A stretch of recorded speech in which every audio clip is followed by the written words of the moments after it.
What happens on Budget Day? Budget Day is one of the most important days in the parliamentary calendar. Although it's delivered on one day, there's a huge amount of work goes into preparing the budget. All of the Secretary of States, all of their department, civil servants, they all work on things to feed into the Chancellor. MPs like me, we can speak to the Chancellor about things that are important to us.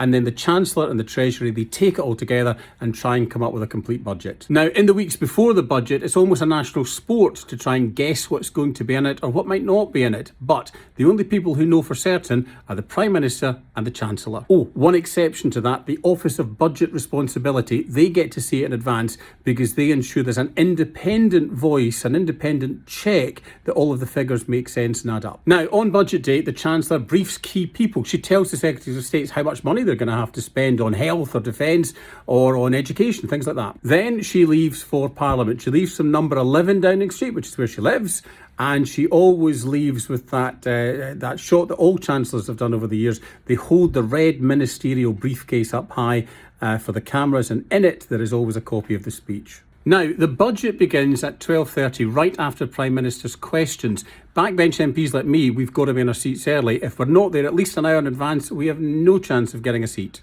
You'll also note that the Speaker of the Commons is not in the chair for a whole host of historical reasons. The Speaker doesn't preside over Budget Day. It's his principal deputy who does so.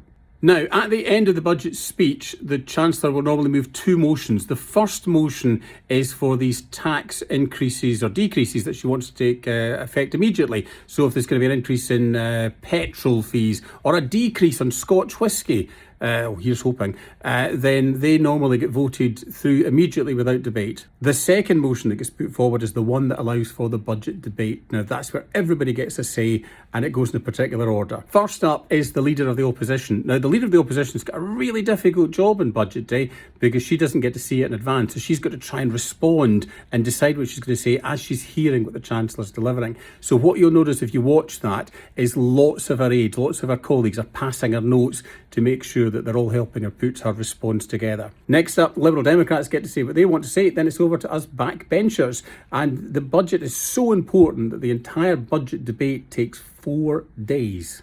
Now, once Parliament's had its say, it's now over to you.